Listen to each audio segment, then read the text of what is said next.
Well, let the fun begin. They just finished loading me. I used up all my pieces of timber. So it's all various metal parts, no tanks.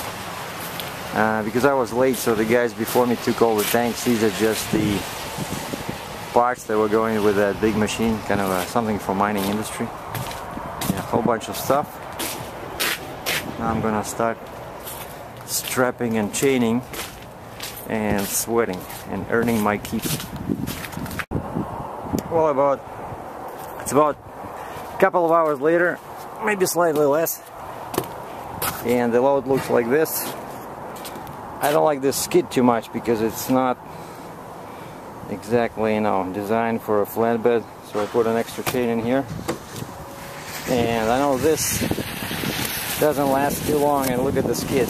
But then we have two gratings here, so I just decided to combine everything. So you have two chains on this piece, and so this holds those gratings on this weird piece. It's pretty stable. So I put straps, so kind of cross my straps over the stank. Use some edge protectors on my planks. Then here, this piece about 7,000 pounds, so I couldn't find anything except put chains through there. But I measured this piece and it's over 10 feet.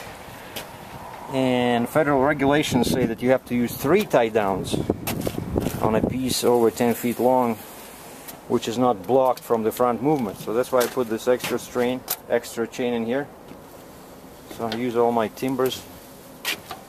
Could have probably put something in here, but I think 3 is enough. You see here there's no spot for the chain. Otherwise, if I put a chain in here, I'm gonna damage, and this is just wood. Now here's 2 weird pieces, and I don't like that there's a space between them, so they're gonna move a little bit. Now, how do you secure them? It's all sharp edges.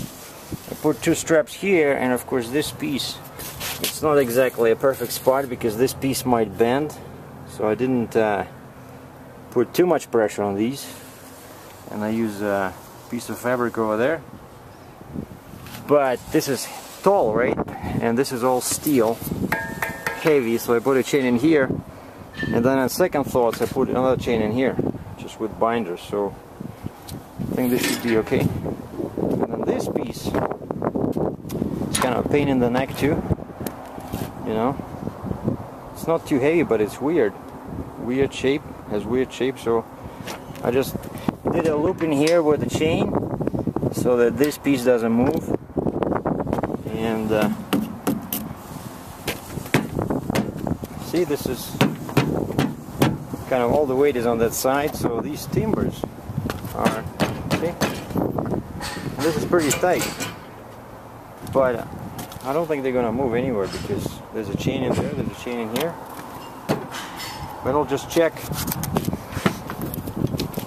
See, I cannot make it any more tighter. I'll just stop and check after the first 50 miles and see which parts need tightening.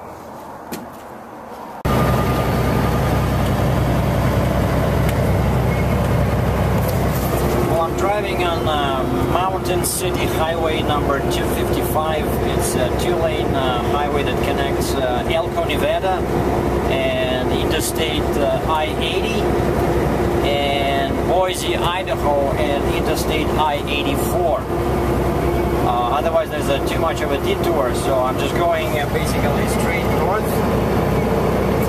and in about 3 hours I'll be on the interstate. I left Elko, Nevada with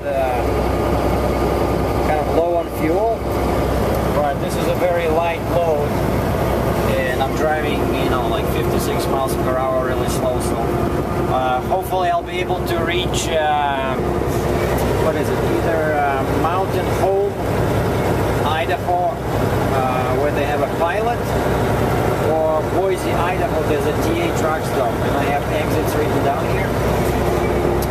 So,